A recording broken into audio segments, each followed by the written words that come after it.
Okay. Why UFOs? Operation Trojan Horse by John A. Keel.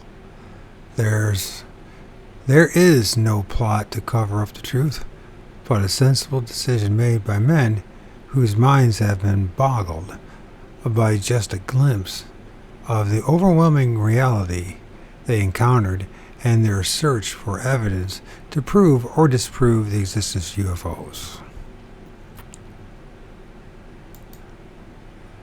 And we are now charting Enigma, charting the Enigma, Chapter 8.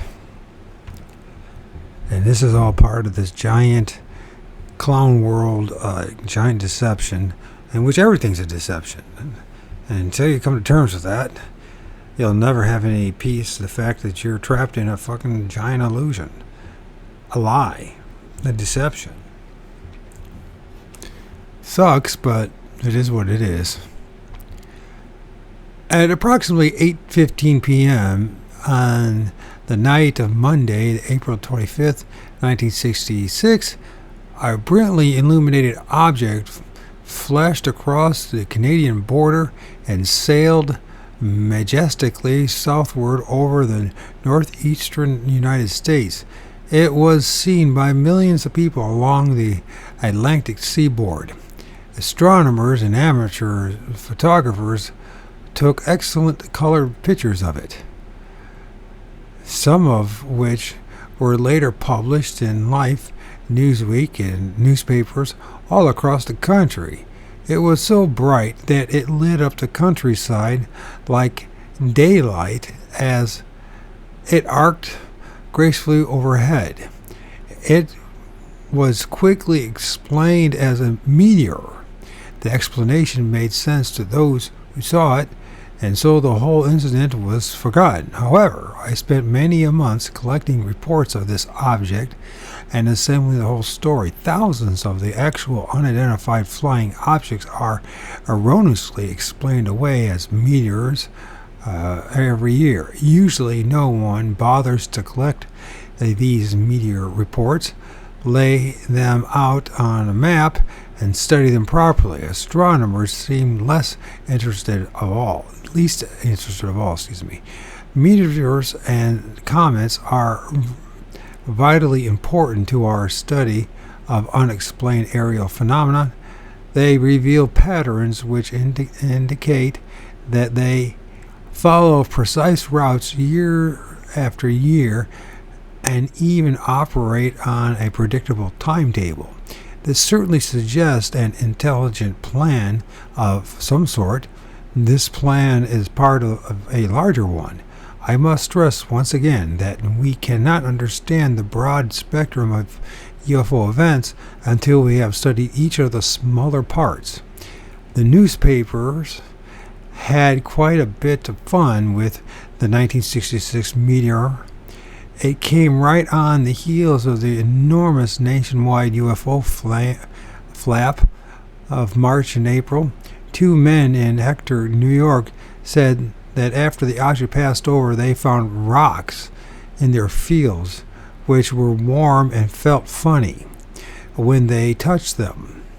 The rocks were turned over to the sheriff in Watkins Glen, New York, for examination. Mrs. Joseph Paulus was one of the thousands who watched the thing from New York City. She said, "I thought it was a jet, a Roman candle-like thing."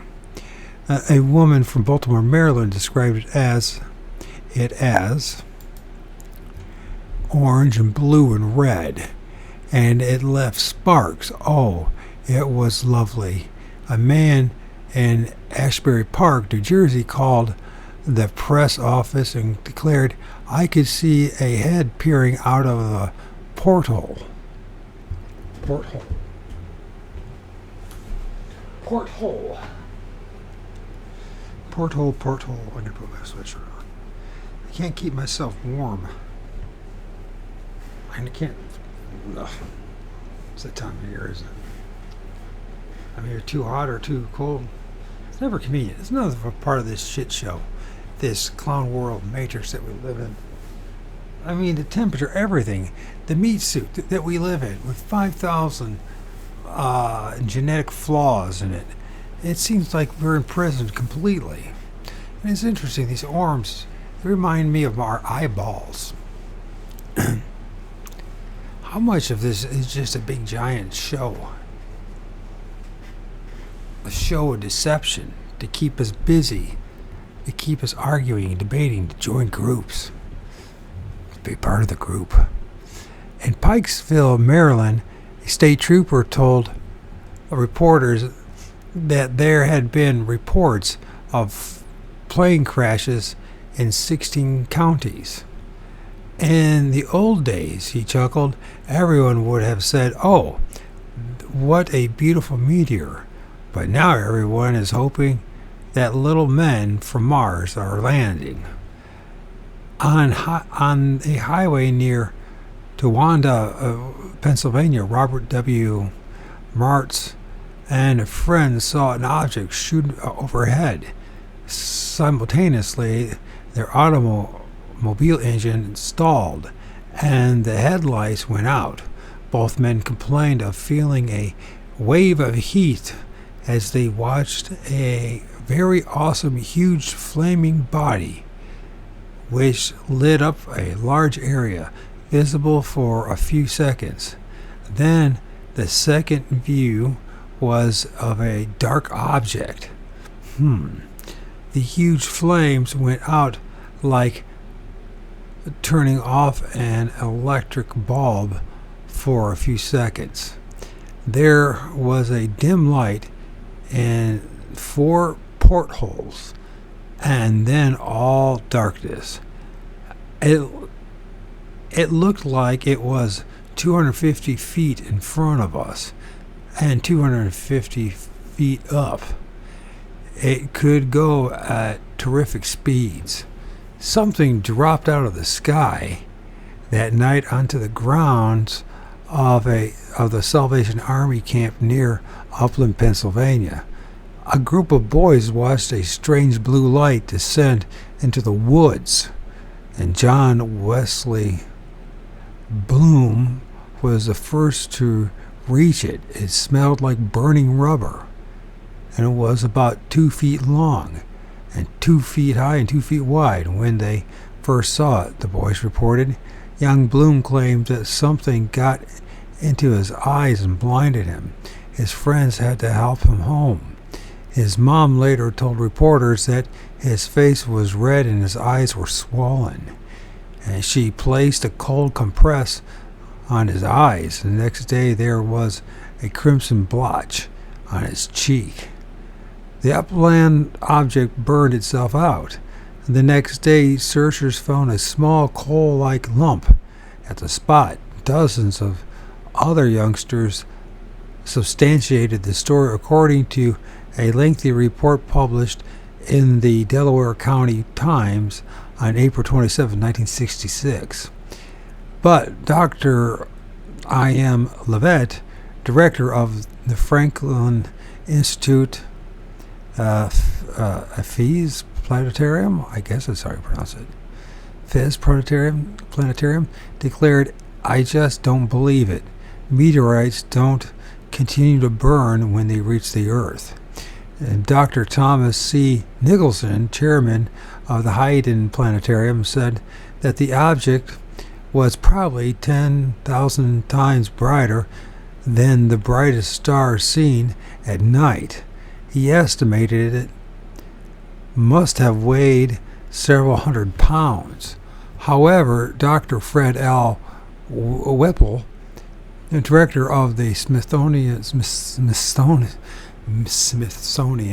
Astrophysical Observatory in Cambridge, Massachusetts, disagreed with his colleague and announced that it must have been less than the size of a football.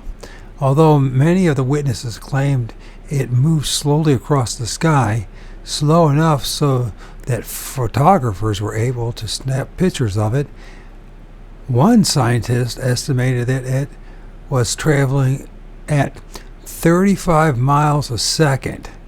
It disappeared over the Atlantic After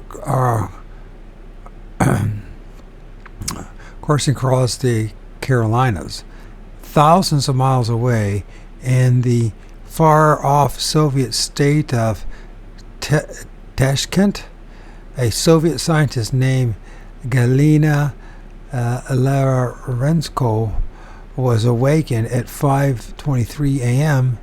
on April 26, 1966 by a brilliant flash of light. The courtyard and my room were brightly lit up, she said later. It was so bright that I couldn't clearly see all the objects in my room. Simultaneously, an engineer named Alexia Melnichuk, I don't know if I pronounced that name right, was walking down a Tashkent street when he heard a loud rumble followed by a blinding flash. I seemed to be bathed in white light that extended as far as I could see, he recalled. I was forced to shield my face with my hands. After a few seconds, I looked at my hand. I took my hands away from my face, and the light was gone. Moments later, the great Tashkent earth fault shuddered and buckled, and a tremendous earthquake struck and killing 10 and leaving 200,000 people homeless. As the dazed and terrified residents staggered into the rumble-strewn streets, they saw strange glowing spheres floating through the air like lighted balloons. There is a 9-hour time difference between our Atlantic seaboard and the Tashkent. Furthermore, Tashkent is at exactly the same latitude and longitude as the northeastern United States, precisely on the opposite side of the Earth. We were watching that meteor cruising overhead at exactly the same time that a brilliant and inexplicable flash of light was announcing the impending disaster in Tashkent. These correlations are exact. Our meteor and the Tashkent earthquake occurred simultaneously on opposite sides of the Earth. What kind of coincidence was this? An hour before the Tashkent earthquake, a school teacher living near the fault said her dog began to howl, and that when the earthquake began, the dog ran to the door before each shock stroke. Scientists have long been puzzled by the apparent ability of animals, particularly dogs and horses, to sense impending disasters. It is possible that unidentified flying objects may have some tenuous relationship with natural disasters. There are many baffling cases which seem to point to such a relationship, particularly in Europe and South America. Dr. Martin D. Altscholer, I guess I should pronounce it, contributed an interesting paper on earthquake-related UFOs at the Colorado University Scientific Study of Unidentified Flying Objects. He cited several Japanese cases in which spheres of light, powerful beams of light, and assorted fireballs appeared before, during, and after Japanese earthquakes. He suggested that these phenomena resulted from friction, the slippage of rocks, which is as far out an explanation as visitors from Mars. If static electricity does build up from the slippage of rocks in fault zones, we should easily be able to detect it and thereby predict forthcoming earthquakes. Alas, this is not the case. Large numbers of UFOs were reported over Algeria shortly after the tragic earthquake of September 9th and 26th of 1954. 1,100 dead and 2,000 injured. When a very heavy earthquake shook 11 counties in England on February 11th, 1957, 5 tadpole-like objects were reported over the towns of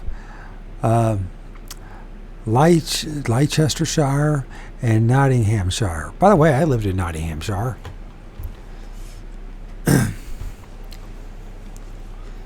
I did. 30-some years ago. How long has it been now? 55? God, it has to be 34 years ago. The former was the epicenter of the earthquake. The descriptions of the witnesses hardly sound like descriptions of electrical phenomena produced by rocks rubbing together. Flying saucers sightings have been numerous and spectacular around the Great San Andreas Fault in California since 1896. Another meteor was followed by earth tremors when it zipped in over the Gulf of Mexico early on the morning of Wednesday, March 27, 1968. It was first sighted by the crew of the tanker Alpha Mex 2, who described the 2 or 3 objects in the center of a bright ball of fire. The crew of the Mexican warship, Guanajuato, Guanajuato,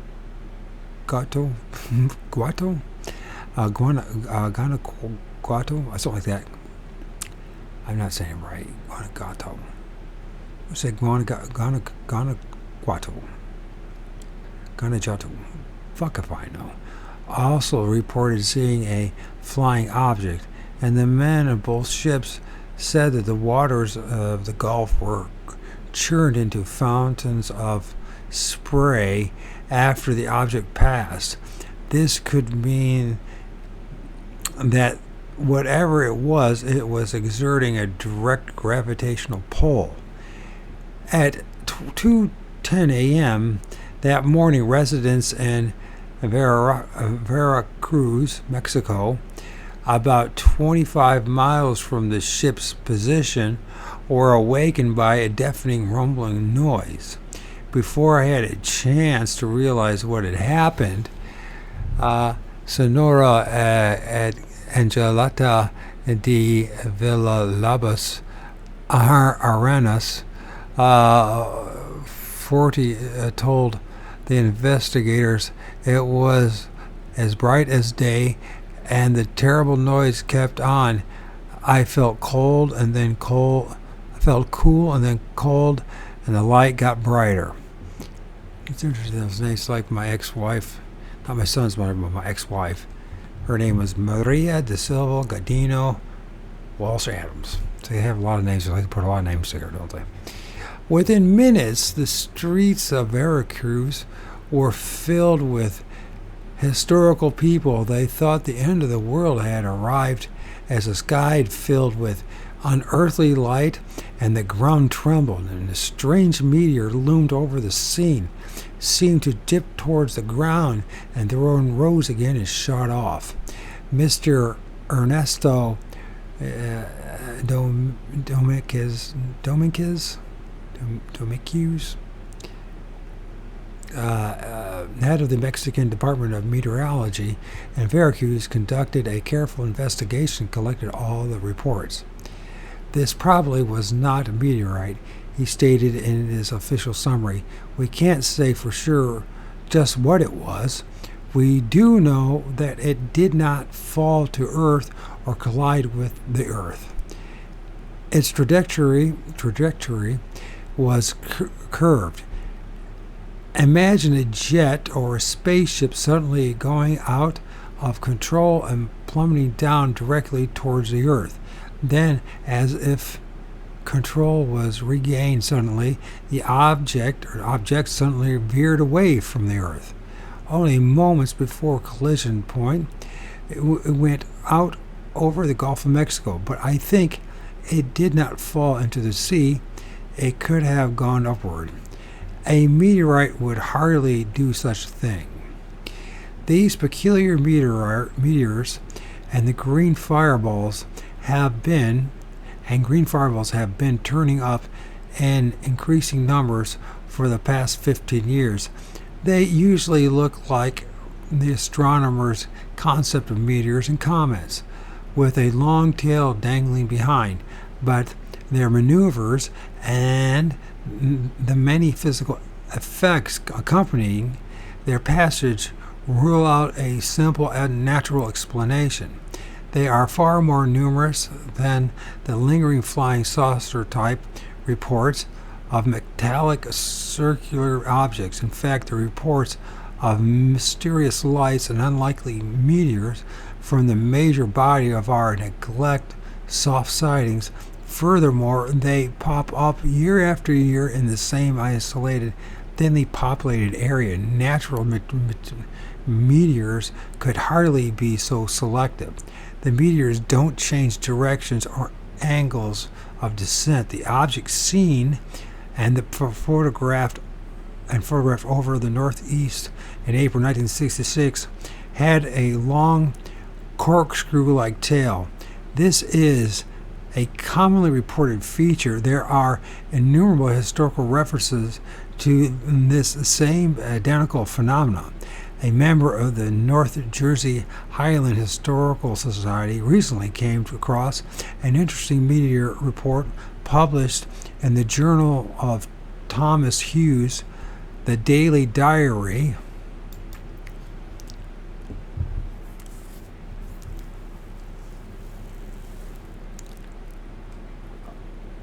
of a British officer who served with General Burgoyne during the Revolutionary War. On page 76, he stated, did I say his name right? I don't know. I got distracted. Burgoyne, I guess. November 21st, 1779, a strange meteor was seen in the south just as the sun went down. It appeared like a ball of fire and left a long trail of light, something like the turning of a corkscrew, visible for near an hour. A meteor visible for near an hour? Our non-conforming meteors appear repeatedly in places like Nebraska, Michigan, Canada, New Mexico, and Arizona. Professor C.A. Chant of the University of Toronto made a study of a train of meteors that roared across Canada on the night of Sunday, February 9th, 1913. Unlike natural meteors, the fiery red object traveled slowly across the sky as in a straight horizontal line. They glided majestically out of the northwest and soared away to the southeast. Our bodies were seen coming from the northwest, the professor wrote, emerging from precisely the same place as the first one. Onward they moved at the same deliberate pace, and twos or threes or fours, with tails streaming behind them. They came to dot. They traversed the same path and headed for the same point in the southeastern sky. Very odd meteors indeed. The year 1913 was just one of the recently rediscovered UFO flaps years, with all kinds of strange objects being reported. The late Morris K. Jessup, a professional astrophysicist, was especially interested in the fireball comet meteor reports and studied them extensively. In his book, The UFO Annual, in 1956, he described many of the meteor reports in 1955 and had this to say. We are having an influx of fireballs, and these have had an unusual amount of attention because of the number of brilliance and the Kelly green color of some of them. There does indeed seem to be something queer about them. For the record, it might be stated that the green fireball flurry did not originate in the United States, but apparently in Sweden in 1946. This was a few years ago and essentially before the greatest intensity of interest in UFO and saucers. They were then thought to be Russian rockets and missiles. To this day, we cannot prove that they were not Russian. In the United States, the green balls made their debut in New Mexico and were thought to be associated with atomic energy experiments. What's going on with this?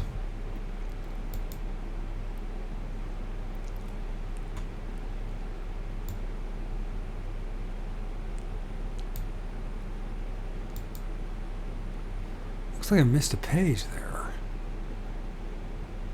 It's 36. Why is that? So we're missing 39. What happened to 39?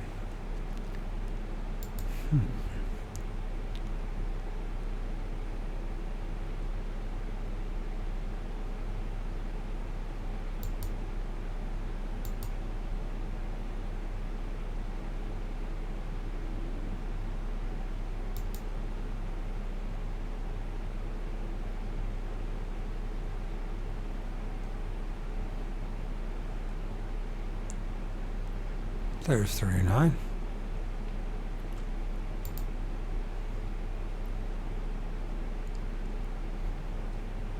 Get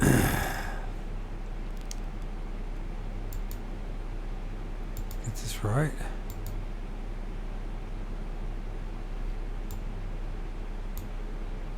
Okay. Dan. Okay, atomic energy experiments. Now, however, they have spread over much North America, and frankly, we don't know what they were, what they are, nor why, nor from where. Odd meteor patterns. Towards sunset on the evening of Wednesday, April 18, 1962, a giant reddish object appeared over the northern part of the New York State, apparently moving down from Canada in a southwesterly direction. The Air Force radar locked on the object and carefully followed it across a dozen states as it spread westward. Then, at 7:30 p.m., a brilliant flash followed by deep rumbles and the earth tremors occurred in southwest Nevada. Shortly after, an unidentified circular object landed near a power station outside of Eureka, Nevada.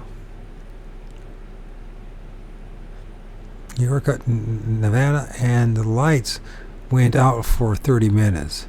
Lieutenant Colonel Herbert Rolfe of the North American Air Defense Command Center at Colorado Springs, Colorado, faced a throng of excited newsmen that night. He admitted that NORAD's radar had tracked the object all the way across the United States and added, a meteor cannot be tracked on radar, but this thing was.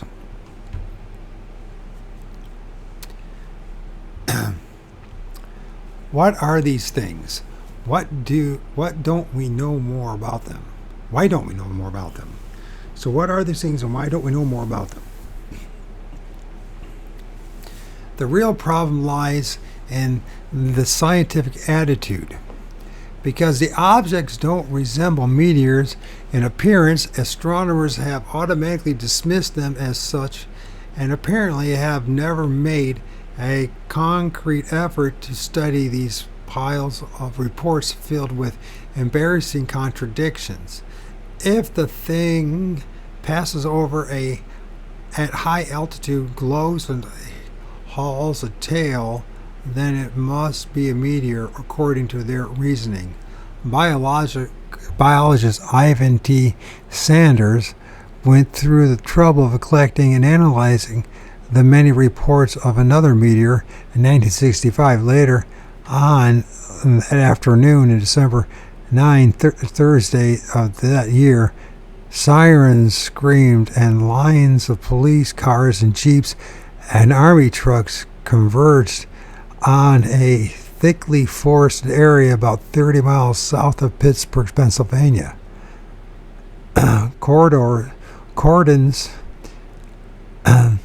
were set up as the teams of men from an unidentified military unit plunged into the woods with Geiger counters and other instruments.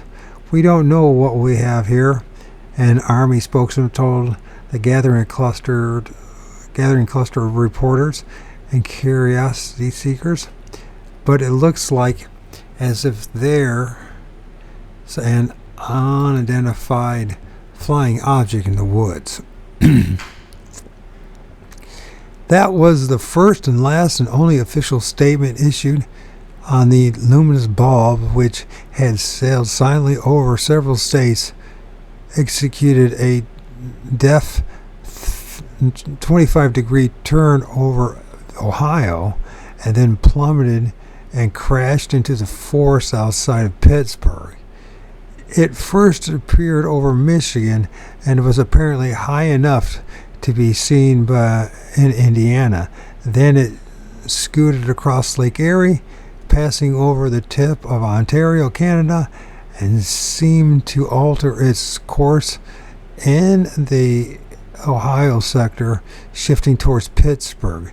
Sanders estimated that it was traveling about 1,425 miles an hour and that it was less than 50 miles high. The slowest speed ever recorded for a genuine meteor was 27,000 miles an hour. Most of the numerous witnesses scattered in the flight path of this one described it as a brilliant orange sphere. I seen the brilliant orange sphere in February. I saw something just like that. That's why I'm so interested by this, and this is why I was led to this. Wow. Not only do our meteors refuse to obey the laws and regulations set down from them by our learned astronomers, but they also have an unnerving habit of traveling in formations with a military-like precision. Northern Texas had its first big UFO flap in 1897, and the darn things have been hanging around the Panhandle state ever since. During the summer of 1951, the citizens of Lubbock, Texas, were enthralled by the aerial lights which were visiting their city night after night. These glowing, sometimes flew in perfect V formation and were photographed by a young man named Charles Hart on Saturday, August 25th, 1951. His series of pictures were widely published and became known as the Lubbock Lights. Although the Air Force took the sightings and pictures very seriously at the time, they later attempted to explain them away as merely being the reflections of the city lights on the bellies of birds flying overhead. Think about this one for a minute. Mr. Hart's little Kodak must have had the most remarkable lenses, for it is unlikely that such minor reflections would pick up on film at all. The Great Circle Route. The state of Nebraska has had a long and complicated history of UFO sightings. During the heavy but little publicized flap of June and August 1966, some very definite patterns emerged. On Tuesday, July 5th, 1966, at 10 p.m., a group of 4 witnesses reportedly viewed a large octagon-shaped object with colored lights. The lights dimmed and brightened, and the object swooped twice over a field and then went back into the air. This took place about 3 miles northwest of Norfolk, Nebraska. On the 9th and 10th of July, there were sightings in North and South Dakota. The states north of Nebraska. On July 11th, there were several sightings in Iowa, the state bordering Nebraska on the east. The South Dakota sightings took place in the southwest corner of the state, close to the northwest corner Nebraska border. If we had been able to collect this data fast enough, we could have successfully predicted that a flap was due in Nebraska. Statistically, the odds were that it would take place on a Wednesday night at 10 p.m. Shortly after 10 p.m. on Wednesday, July 13, 1966, a blazing object hurled across the sky heading southwards from the northwest. About 10 p.m., scores of people in Money Park, Cozad, Nebraska, I guess I pronounce it Cozad, Nebraska, saw a very bright object with multicolored, smaller, brighter stars trailing it. If it had remained on that course, it would have angled straight across Kansas, and all of the latter Kansas reports would have described a northwest to southeast course. However, a flood of reports from Kansas, including sightings by policemen, attorneys, and many others, described the meteor as passing from northwest to northeast. This meant that it had to be shirking the Nebraska-Kansas border. This is a particularly heavy concentration of reports from central Nebraska, from a small community such as the Skota, O.R.D. Hey, I like that. O.R.D. There's a place called O.R.D. How about that? The Lord of O.R.D. I'll be damned. There's an O.R.D. Nebraska, Burwell and Comstock, Arcadia and North Loop. All of these were consistent, describing the object as passing over southwest to southeast. Another cluster of sightings was reported from the Omaha area on the eastern tip of the state. These all stated that the object was going from southwest to southeast.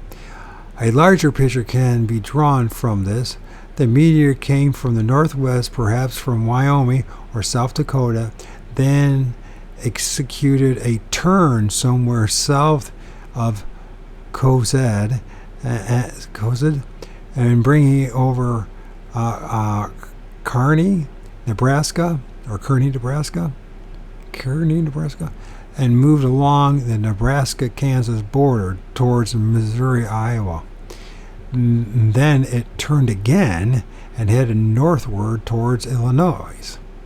The sheriff of Warren County, Illinois, was sitting in front of the police station in Monmouth, Illinois, that night when he observed a fiery orange ball arcing across the sky towards the northeast. A few minutes later, he received an excited phone call from a Galesburg, Illinois woman who says she and her 3 children had been driving along the US 34 bypass when they saw a green light seemingly skirting the treetops. A white-colored fire seemed to burst from it, she reported, and it appeared to dive towards the ground in the northeast. Thinking that a small plane might have crashed, she stopped at the nearest farmhouse and called the sheriff. He rushed to Monmouth Park, the area of the sighting, but found nothing. 8 other persons in the region called radio stations and newspapers to report similar sightings. All agreed that the object was green with a red ring around it and trailed a short red tail. One other person besides the sheriff reported seeing an orange object. Everyone reported that it first appeared in southwest and traveled northeast.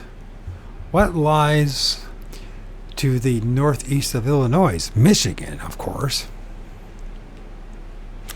A few minutes after 11 p.m. Michigan time, 10 p.m. Nebraska time, Jack Westbrook and Charles Frey of Wilson, Michigan were walking across Rawsonville Road when Mr. Frey, I guess they're Fry, maybe it's Mr. Fry, exclaimed, "Look at that!"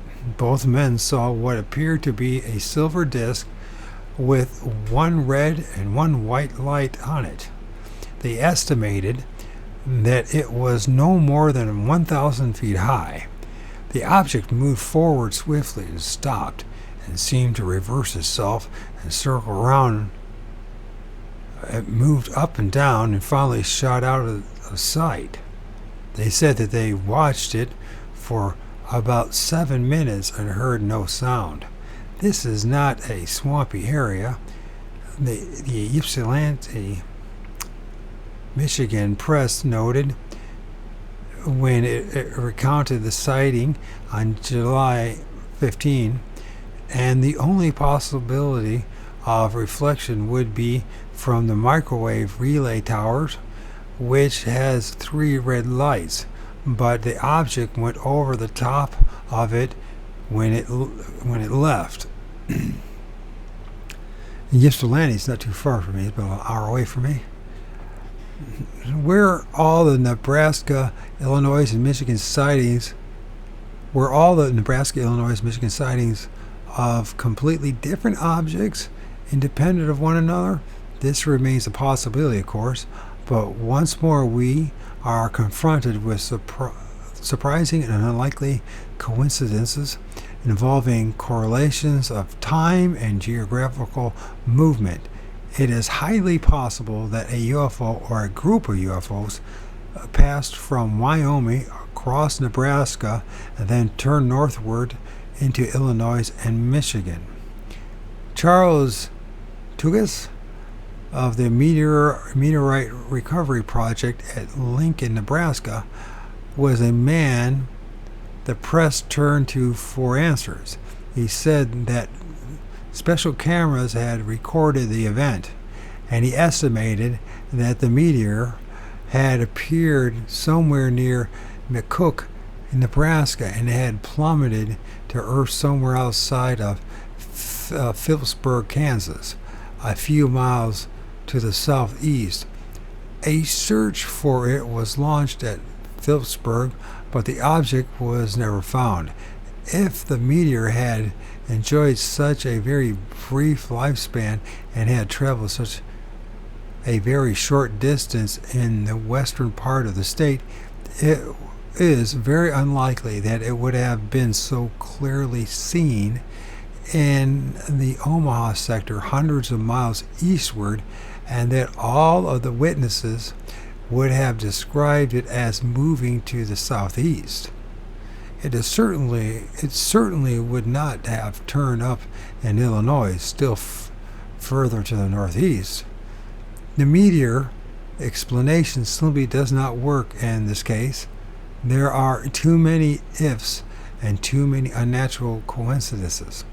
All of the descriptions were uniform. A newsman in Brewster, Nebraska described it as being the size of a basketball. The white fore end changed colors, going from blue to green and trailing a long tail. A young witness on a ranch near Scota said it was round like a basketball with a brilliant band of orange light encircling it. He said it crossed the southern skies and was visible for about a half a minute. Witnesses in York, Nebraska said it was green, while one report from near Pleasanton, Nebraska described it as being a bright whitish yellow light. Brilliant white lights were mentioned in a scattering of reports, but the overall consensus was that it was green or bluish green with a red band around it. Viewers in Kansas thought it was green. Only 2 groups of witnesses reported hearing any sound. Both were located in the central Nebraska cluster. People driving near Arcadia said they saw a flashing red light and heard more than one explosion. George Bremer of O.R.D., there it is, O.R.D., O.R.D., reported the same thing. Viewers of that 1913 meteor meteor chain in Canada said that the objects produced a heavy rumbling sound, indicating that they were low enough in the atmosphere to displace the air as they passed. 1 week prior to the Nebraska flap, a green object with a long white tail appeared over Muskegon, Michigan, traveling a horizontal path from east to west. It was seen by police officers and other reliable witnesses. The date was Wednesday, July the 6th, 1966. The time, 11 p.m. At 6 p.m., Monday, June 11, a round blue ball was observed over Lake Erie by witnesses in Ashtabula, Ohio, facing the direction of Michigan. Some noted that it seemed to have a long tail. One person described it as a round ball of bright blue lights with an outer rim of pale gold. It appeared to descend westward. When we drew a great circle on the map on the United States, looping through Nebraska and curving up through Monmouth, Galesburg, Illinois to Michigan, we found that the other end of the curve cut across northeastern part of Wyoming. A quick review of our clippings and general reports data revealed that very section of Wyoming had a UFO flap a few days before the Nebraska meteor arrived. Extensive UFO activity was also reported further to the northwest around the Glacier National Park in Montana that month. Great Falls, Montana has been the site of many UFO spectaculars. Am I not saying it right? Spectaculars. UFO spectaculars for the past 20 years. Brilliant, fast-moving lights appeared in Glacier National Park nightly on precise schedules, passing from northwest to northeast. This course would have carried them to Wyoming Flaps area, and if extended along a perfect curve, would have continued to Nebraska and to the Mac-Hook-Coosad sector. So the plot thickens again. Our Nebraska meteor of the July 13th was merely part of an overall flap involving several states, and all of the sightings fitted neatly into a near-perfect circle beginning in northwest Montana, looping through the central states and curving upward through Illinois and Michigan and back into Ontario, Canada, with a bit of overlapping in Ohio, Pennsylvania, and the western tip of New York State, all active flap areas. If we continue the same circle into Canada, we find that the uppermost part of it would rest in the densely forested and sparsely populated regions of northern Manitoba and Saskatchewan. Both of these provinces had long UFO flaps in 1967 through 68. Thousands of sightings can be fitted into the Great Circle route, and often the dates are staggered so that it does appear that the phenomena moves systematically from point to point along the route.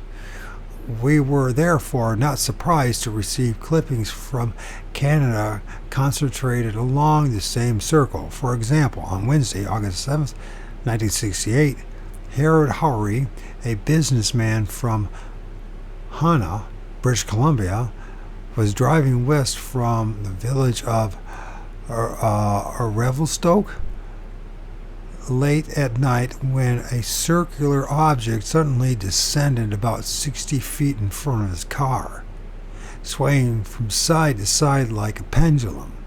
It was one large light, and he said, the light blue shade.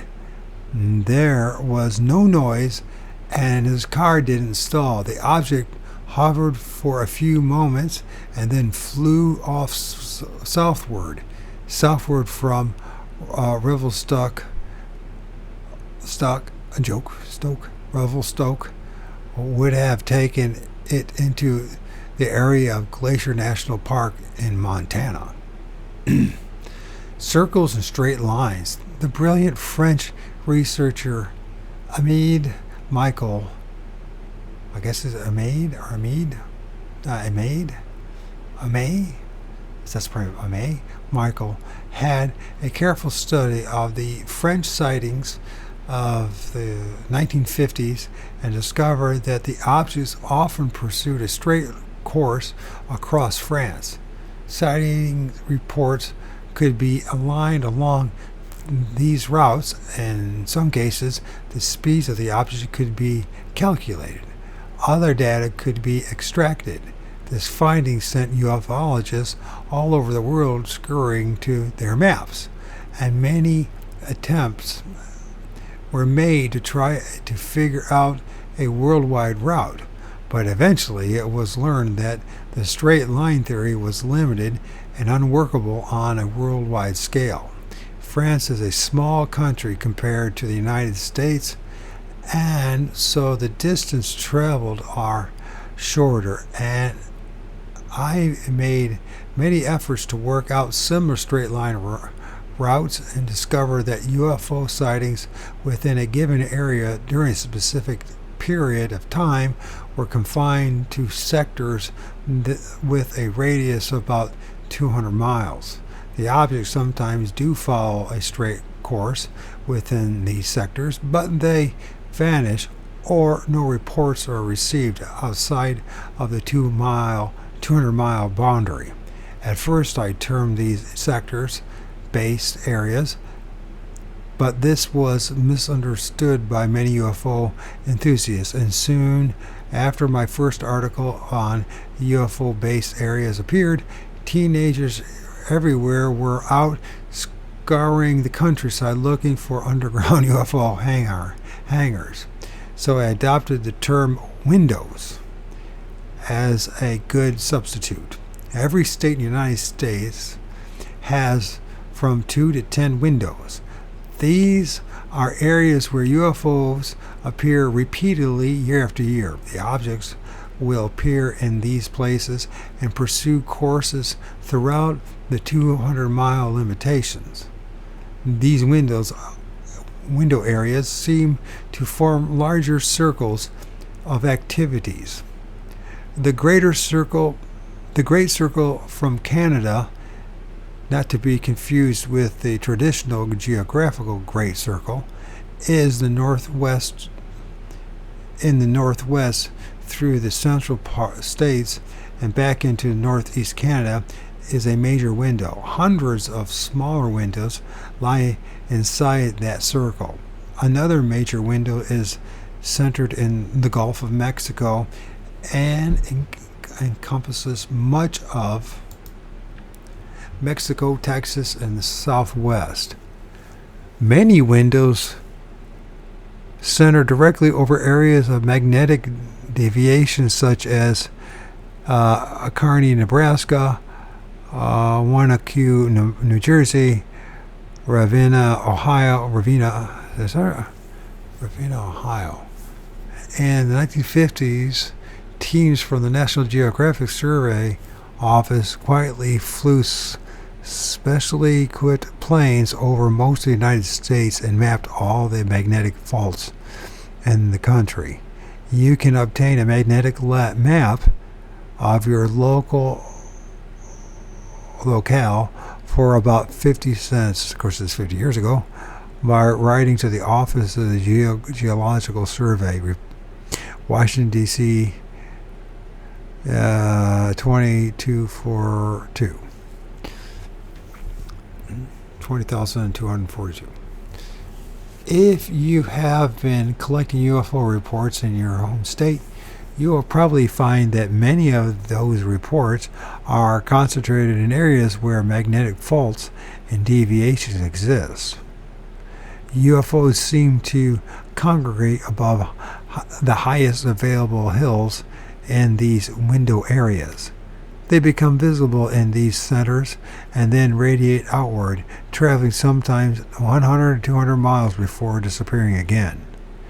So if you are eager to see a genuine example of our phenomena, pick a good Wednesday or Sunday evening, visit the highest ground in the area closest to you, which has a magnetic fault, and watch the sky around 10 p.m. The best times are the last 2 weeks of March and the first 2 weeks of April, all of July and through August, the last 2 weeks of October, and the first weeks November and December. Let's remember that. Explanations and contradictions. After having reached a series of conclusions and theories in 1966 and 67, I was naturally obliged to test them out and determine their validity. So a good part of my research in 1968 was devoted to such experimentations. There was no national UFO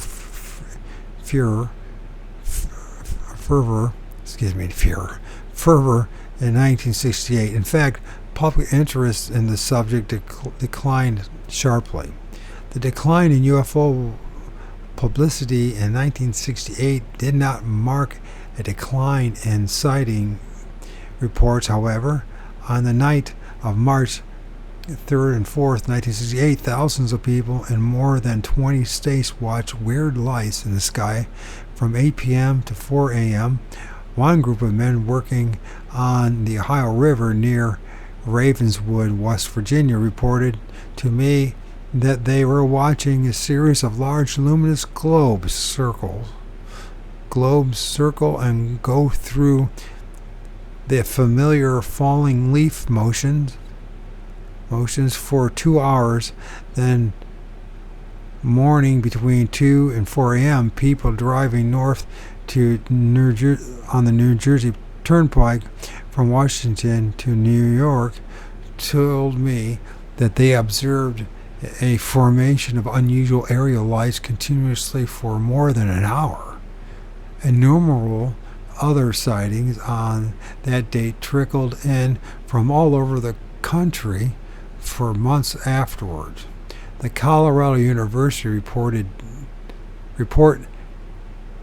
devotes several pages to this minor March flap.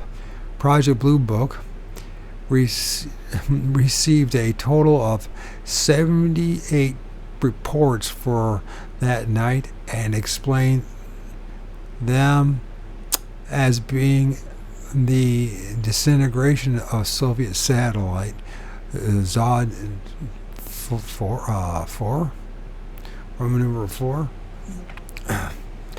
re-entering the atmosphere. Dr. William K. Hartman at Colorado University noted that this alleged rocket re-entry occurred in an area inhabited by 23,000 people. 23 million people, what am I saying? 23 million people. So those 78 reports represented a microscopic percentage of the total number of probable observers. Only 30 of those reports were deemed detailed enough for study and analysis, meaning no doubt that they occurred somewhere around the same time as the rocket reentry. Such reentries are usually visible for no more than 5 minutes. The objects quickly burn out in the atmosphere, a process which most often requires less than 2 minutes. This peculiar reentry took place at approximately 9:45 p.m. on Sunday, March 3rd, 1968, so it could not possibly explain the numerous sightings made before and after 9:45 through 9:50 p.m. Dr. Hartman thus attempted to explain thousands of sightings by analyzing 30 which conform to the rocket entry thesis. This same explanation has now been used by the Air Force for several other flaps, including the worldwide flaps of the summer of 1967. In July 1968, Walter Sullivan, the New York Times science editor, published a review of the March 3rd sightings using the rocket explanation and quoting the National Investigation Committee on Aerial Phenomena as claiming that there had been a sharp decline in UFO reports and no significant flaps over 2 years. Apparently, the NICAP had not heard of the massive waves in Pennsylvania, Georgia, and New York State in the fall of 1967. All hell broke loose in South America again in 1968 when, with innumerable landings, low-level sightings over major cities, and a wide variety of contacts. There was so much UFO news in June 1968 that some newspapers in Argentina had to relegate the story of the Senator Robert Kennedy's tragic murder to the inside pages, their front pages being devoted to flying saucers. Spain also experienced a monumental UFO wave. Throughout the summer of 1968, hundreds of people reportedly saw strange formations of flying objects over Malaga, Madrid, and the Balearic Islands. I'm probably not saying it, Balearic Islands. On September 8, 1968, a Spanish Air Force jet pursued the glowing pyramid-shaped thing over Madrid for 65 minutes, finally losing it at 50,000 feet. It was tracked on radar and photographed. On the night of Sunday, September 15th, another one of our strange meteors appeared over the New England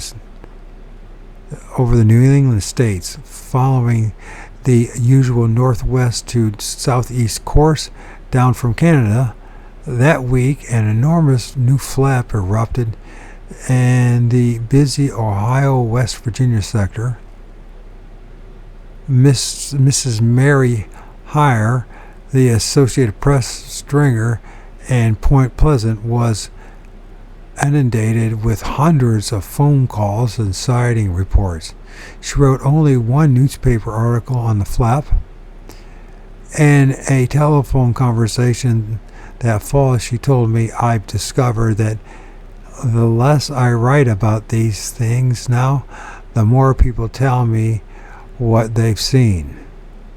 Most of them don't want any publicity at all, and if they think I'm going to write up their story, they shy away from telling it." In Nova Scotia, 4 boys reported seeing a black circular object diving out of the sky and disappeared into the waters of the Cornwallis River.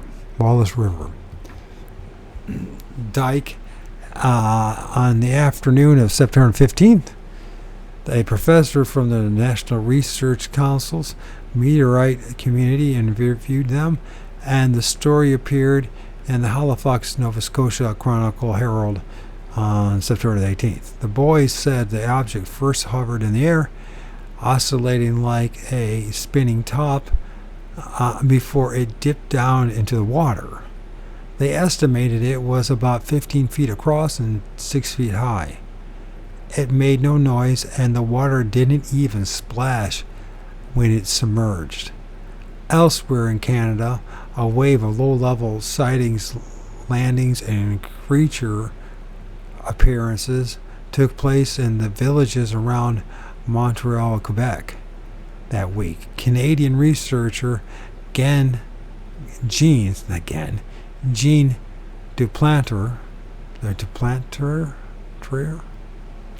going to say Duplantier, collected the many reports and prepared a comprehensive summary for his magazine, Saucers, Space, and Science. Other close sightings occurred on September 13th, 16th, and 17th in assorted areas in the province of Ontario.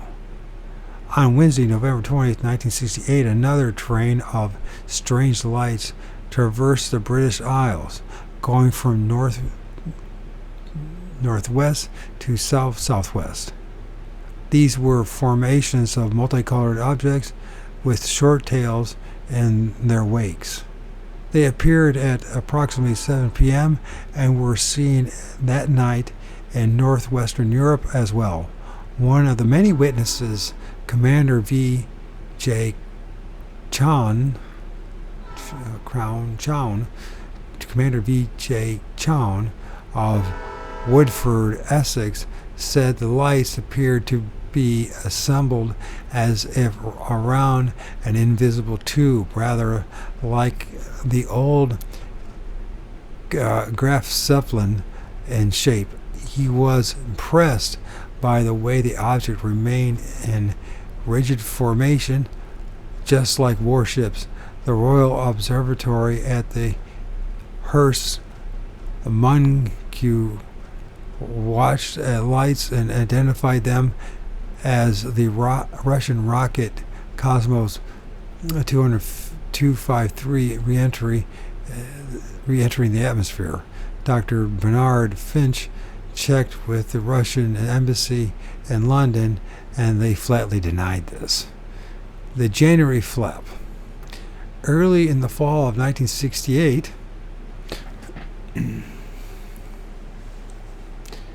I issued a cautious prediction to ufologists around the country, alerting them to the possibility of a new wave of sightings early in January 1969.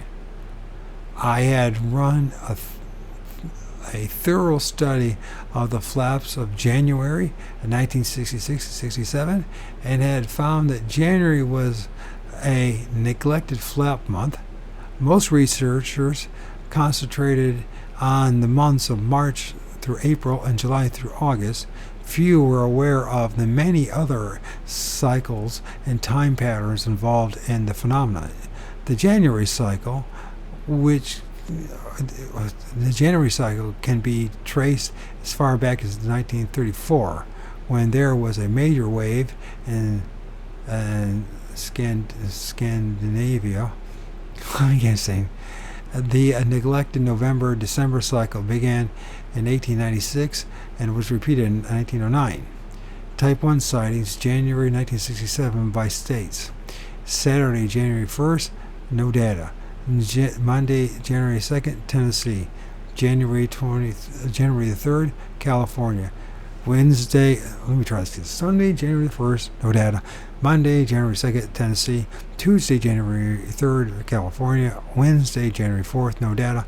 Thursday, January 5th, England, Colorado, and Oklahoma. Friday, January 6th, West Virginia and Vancouver. Saturday, January 7th, no data. Sunday, January 6th, England and Connecticut. Monday, January 9th, California, Colorado, Kentucky, and Michigan. Tuesday, January 10th, North Carolina and Kentucky. Wednesday, January 11th, Michigan, Mississippi, and Missouri. Small flaps with several sightings, large flaps with many reports throughout the states. Power failures in the area during sightings. So if you see a dot there, so there, Monday, January 9th, there was a small flap. So I just missed something here. Where is this? Wednesday, January 11th, Michigan, Missouri, Mississippi, Missouri, Wisconsin. Thursday, January 12th, Colorado, Kansas, Michigan, Minnesota, and Missouri. Friday, January 13th, Kansas, Missouri. Saturday, January 14th, Australia, Arkansas, Indiana, and Pennsylvania. January 15th, Connecticut, Kentucky, and Mississippi. By the way, January 15th is my birthday. Monday, January 16th, Florida, Kentucky, Kansas, Oklahoma, Michigan, Mississippi, Iowa, North Carolina, West Virginia. Tuesday, January 17th, Colorado, Connecticut, Idaho, Indiana, Kansas, Missouri, Nebraska, and Oklahoma. Wednesday, January 18th, California, Indiana, Kansas, Kentucky, Michigan, Pennsylvania, Ontario, and Canada. Thursday, January 19th, Canada, Illinois, Mississippi, West Virginia, Washington. Friday, January 20th, Idaho, Colorado, Illinois, Missouri, Pennsylvania, and West Virginia. Saturday, January 20th, California, Kansas, Michigan, Texas. Sunday, January 22nd, California, Hawaii. Monday, January 23rd, North Carolina, Pennsylvania. Tuesday, January 24th, Indiana, Missouri, Oregon, Washington, and West Virginia. Wednesday, January 25th, Connecticut, Kentucky, New York. Thursday, January 6th, California. Friday, January 27th, Canada, Arizona, Iowa. Saturday, January 28th, Kentucky, Missouri, and Ohio. Sunday, January 29th, Kentucky. Monday, January 30th, England, Canada, Alberta. How do I just put Alberta?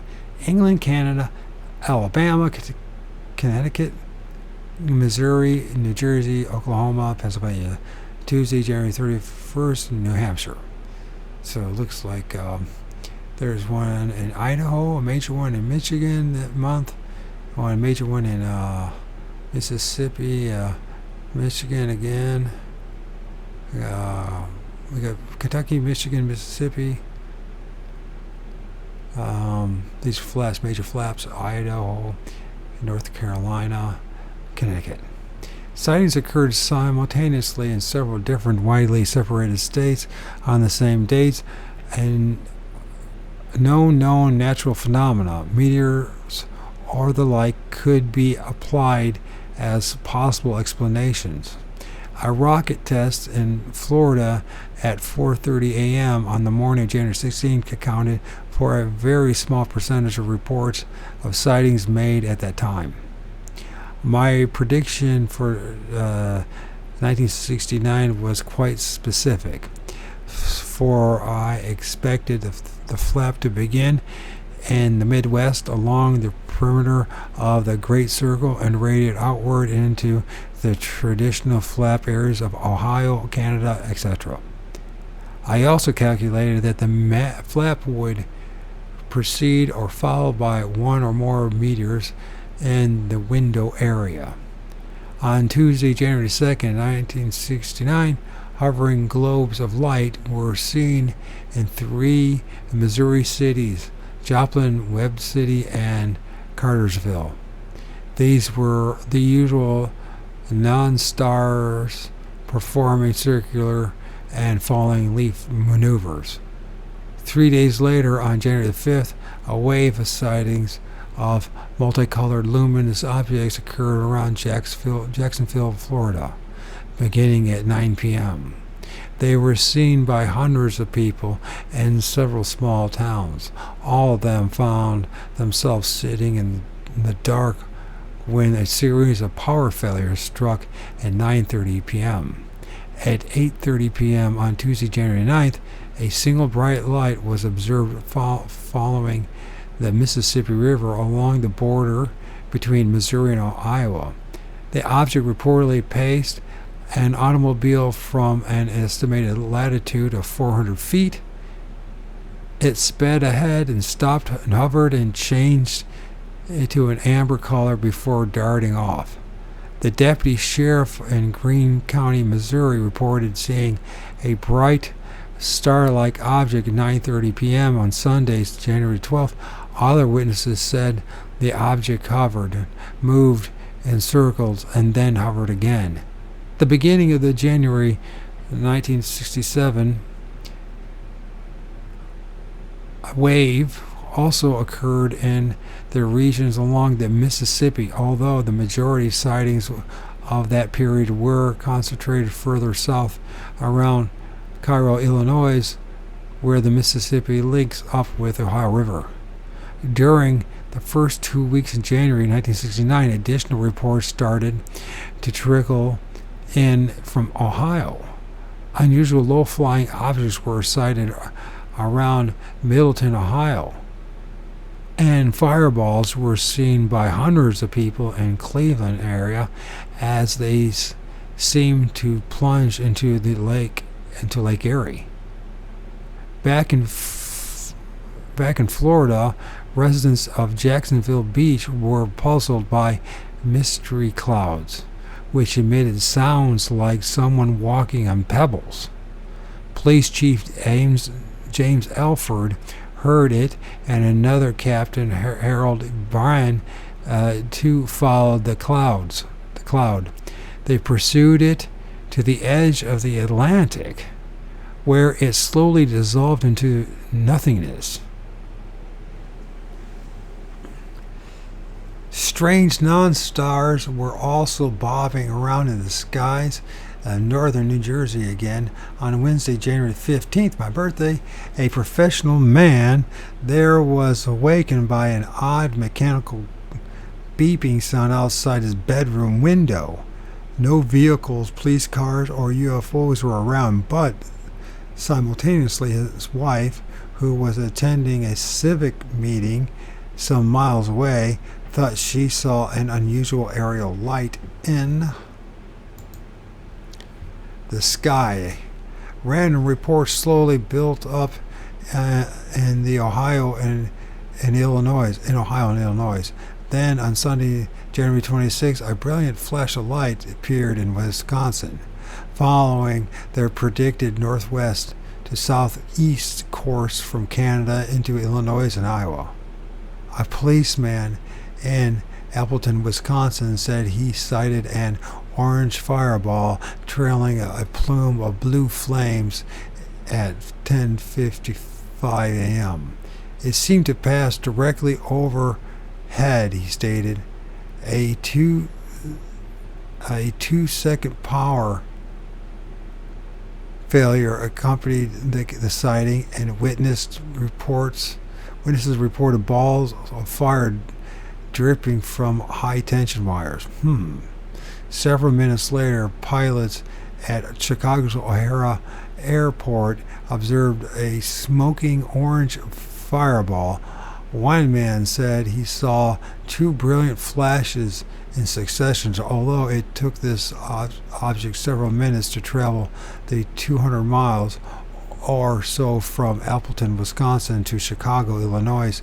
Authorities said it was either a meteor or space debris.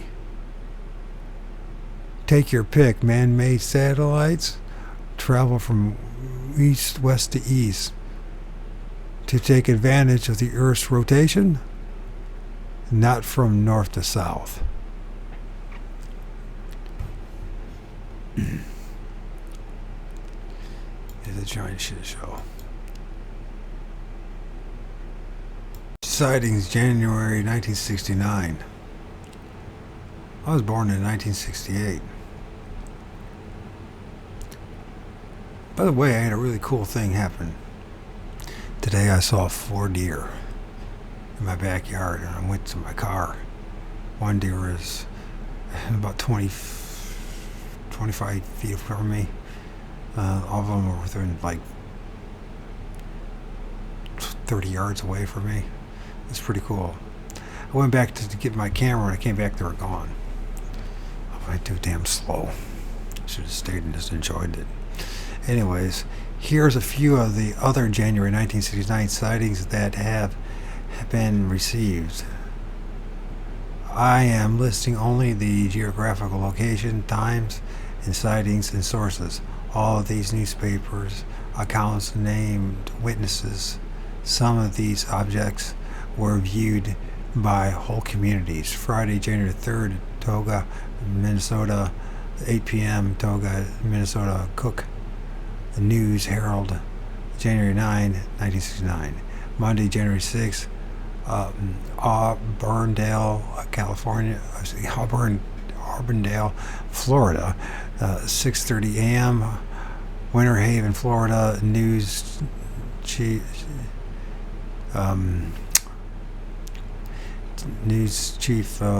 January new chef.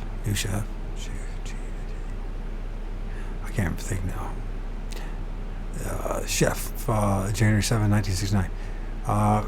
Greenwood, South Carolina, 7 p.m. Greenwood, South Carolina.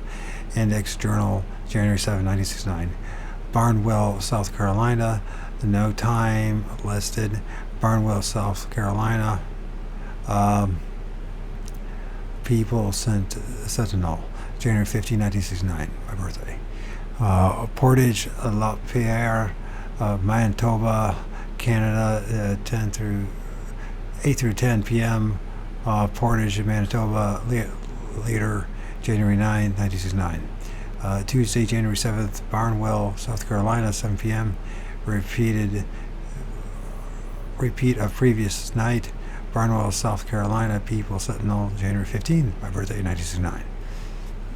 On Thursday, January 9, Keokuk, Iowa, 8:30 p.m. Keokuk, I think it's Keokuk, or something like that. Okay, Keokuk, Illinois, Gate City, January 11th, 1969. Bowling Green, Ohio. I used to live in Bowling Green, Ohio. 8:30 to 9:30 p.m. Bowling Green, Ohio. Daily Sentinel Tribune, January 11th, 1969. Barnington, Care, Algonquin, Fox River Grove, Illinois. Many witnesses viewed reddish object throughout the evening. Chicago, Illinois Tribune, January 10, 1969. Saturday, January 11th, Phoenix, Arizona. 10 p.m. Phoenix, Arizona, Republic, January 13, 1969. Monday, January 13th, Sault Ste. Marie, Michigan. Various witnesses saw object bearing red and green lights from 10:45 to 1:30 p.m. Sault Ste. Marie, Michigan. Evening News, January 14, 1969. Thursday, January 16th, Coos Bay, Oregon, 6:45 p.m. Coos Bay, Oregon World, January 16, 1969. Portland, Oregon, 7 p.m. Green object traveling from northwest to southeast. Portland, Oregon, the Oregonian, January 16, 1969. Friday, January 17th, Jerseyville, Illinois, 12 noon, daylight sighting of circular object in Jersey County, Democrat News January 23, 1969. Saturday, January 18, Charleston, South Carolina, 7:15 p.m. Charleston, South Carolina. Evening Post, January 22nd. January the 20th, 1969. Bonnie, January 20th. Columbia, Mississippi, 8 to 8:30 p.m. Columbia, Mississippi. Columbian Progress, January 23, 1969. On the evening of Thursday, February the 6th, a nauseating, unexpected fog crept over the south side of Houston, Texas. 48 hours later, a blinding bluish-white fireball thundered across Arizona on the northwest southeast corner and traveled at least 1,000 miles before apparently descending in an almost implausible terrain of Sierra Madre, a Chihuahua, is this how you pronounce Chihuahua? Mexico? Chihuahua. Maybe it's Chihuahua. A Mexico newspaper editor, Guillermo Asonsolo, said the light was so brilliant we could see an ant walking on the floor. It was so bright we had to hide our eyes. At 1:09 a.m. that morning, the good citizens of the little town of Pueblito de Allende, I'm sorry, I don't know how to speak Spanish, I can barely speak English, were awakened by the blinding flash and the tremendous explosion. A shower of fragments sprayed over a 10 square mile area. One 40-pound piece just missing local post office buildings. Scientists were from the Smithsonian Institute scurried to Mexico to recover the fragments, which they identified as Type 3 carbonicus chrodites, translated metal fragments containing carbon, which is suggestive of organic living matter. Charles Ford examined many of the meteor reports of the 19th century and noted that it seemed odd that these things had the habit of appearing repeatedly in the same area. He also questioned the validity of the theory that these falling rocks and assorted debris were from outer space. Our astronauts have seen very few things in the space which could be classified as rocks or meteors. Early fears that such debris might constitute a serious hazard in space have proven to be groundless. Yet there are quite literally thousands of meteor falls annually. All kinds of junk have been falling from the sky since ancient times. Not just chunks of rocks, metal, but also huge blocks of ice, stone pillars, and vast quantities of animal and vegetable matter, including red blood and raw meat. Where is all this garbage really coming from? There are many well-investigated cases in which rocks and pebbles have actually materialized in rooms and fallen to the floor in great quantities. We can't explain these either, but we must seriously consider the possibility that all or most of the debris plummeting out of our skies materializes in somewhat the same way. Unidentified falling objects pose as many problems as unidentified flying objects. Perhaps the two phenomena are related in some unfathomable way. There is something above us. There is something. This something has always been there, following the same prescribed course year after year, adhering the same timetable for at least a century. To claim that this something is from Mars, Ganymede, or Tau Ceti, is as absurd as the claim that ornately carved stone pillars falling into fields in France are debris from the asteroid belt. We have been so preoccupied with trying to understand and cope with our own immediate environment that we have never really made an effort to come to grips with the greater mysteries that lie at the doorsteps of our conventional science. The thing appears in the sky glowing and dragging a fiery tail. It shows up at a predictable time in a predictable place, follows a predictable course, excuse the deft turn, it peaks up on radar photographed, seen by thousands, even millions of people. Then it descends, and automobiles stall, and greater power stations creak to a halt. But the explanation goes that it looked like a meteor, so it must have been one. What is a meteor anyway?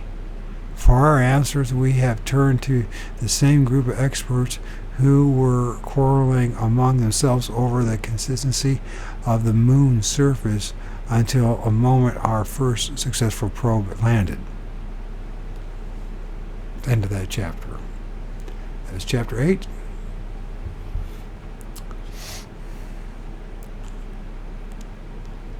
Chapter 8. Chapter 8.